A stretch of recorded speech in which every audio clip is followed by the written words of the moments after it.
Lindsay had been driving along the narrow mountain road when the blizzard hit, swallowing her car in a sudden, blinding white.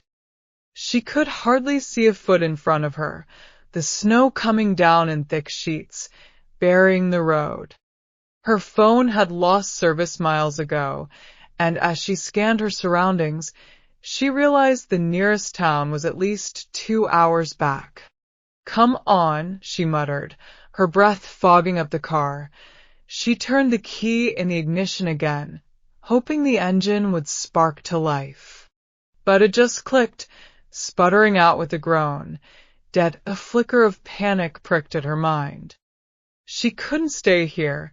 The car was already growing cold, and the blizzard showed no signs of letting up.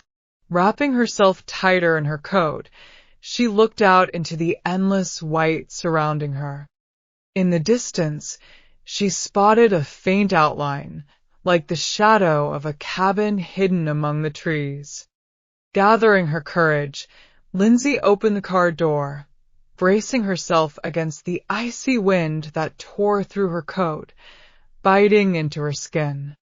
She trudged toward the cabin, each step sinking deep into the snow. As she drew closer, she could see the structure was old, almost ancient, with frost-covered logs and a sagging roof. But it was shelter. She stumbled to the door, her fingers numb as she reached for the handle, praying it was unlocked. It creaked open, and she slipped inside, relieved to be out of the punishing wind. Inside, the cabin was dark and still, the air stale with a strange, metallic smell. "Hello," she called, hoping against hope that someone might answer. Silence. She was alone. Lindsay scanned the room, squinting in the dim light. An old fireplace, a battered armchair, and a few empty shelves lined the walls. She crossed to the fireplace, pulling out a lighter from her pocket and searching for kindling. She managed to get a small flame going, but the fire did little to fight off the cold. She wrapped herself in a dusty blanket she found near the hearth and sank into the armchair, shivering. The warmth of the fire too weak to chase the chill from her bones. Then she heard it, a faint shuffling sound coming from outside. She froze, her pulse racing. Surely it was just the wind, or maybe an animal, but the noise continued, drawing closer, like footsteps crunching in the snow. Lindsay held her breath, eyes fixed on the door. The footsteps stopped just outside. Slowly, she rose from the chair, creeping toward the window, peeking out through a gap in the frost-covered glass. A figure stood in the snow, a man, his face obscured by a hood, his clothes tattered and blackened by age. He was motionless, staring directly at the cabin. Lindsay's heart pounded. She backed away from the window, forcing herself to stay calm. Maybe he was just a lost traveler, like her, but then she heard the door creak open. "Hello," she called, her voice trembling. There was no response, only the soft crunch of footsteps as the figure entered the cabin. She pressed herself against the wall, her mind racing. She had nowhere to hide, nowhere to run.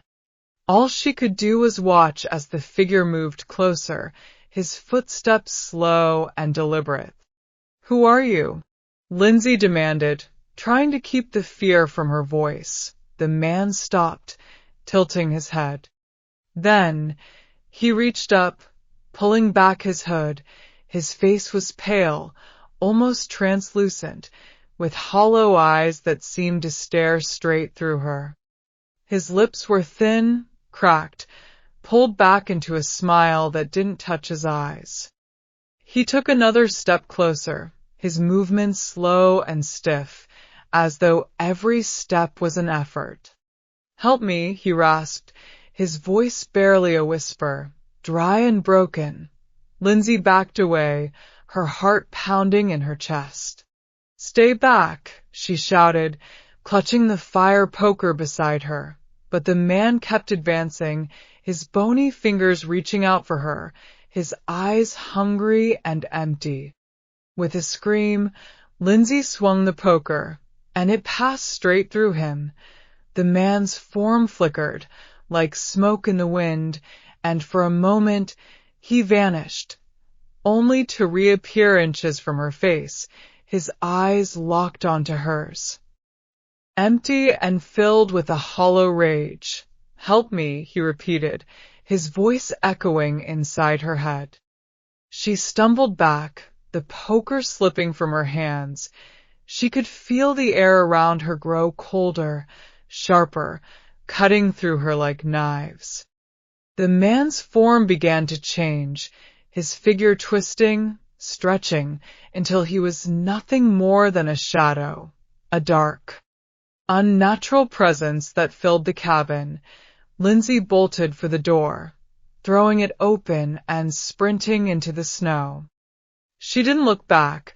Her only thought was escape, to put as much distance as possible between her and that thing. The storm raged around her, blinding and unforgiving. She could barely see her own feet, her lungs burning from the cold air, her skin numb with frostbite. But then she heard it, the sound of footsteps crunching in the snow behind her.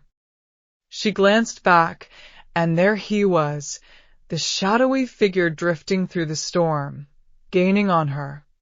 His hollow eyes fixed on her with an intensity that made her blood run cold. "Help me," his voice echoed, louder, more insistent. Lindsay pushed herself harder, stumbling through the snow, her breath coming in short, painful gasps. The figure was closing in, his form flickering, stretching, as though he was everywhere at once, surrounding her, suffocating her. She tripped, falling face first into the snow. She tried to stand, but her legs were weak, her body numb and sluggish. The figure loomed over her, his face twisted with anger, his eyes burning with a darkness that seemed to devour the light. "Help me," he whispered, reaching out with clawed, icy fingers. She could feel the cold creeping over her, sinking into her skin, into her bones, freezing her from the inside out. With the last of her strength, Lindsay screamed, thrashing against the cold grip that held her. But her movements grew weaker, her vision dimming as the snow and darkness closed in around her. When the storm finally passed, search teams found her car abandoned on the side of the road, her footprints leading off into the mountains. They searched for days, but found no trace of her. The locals whispered of the ghost in the mountains, a restless spirit, forever wandering the blizzard, searching for warmth, for life. And on the coldest nights, when the wind howls and the snow falls thick and fast, you can still hear him. "Help me,"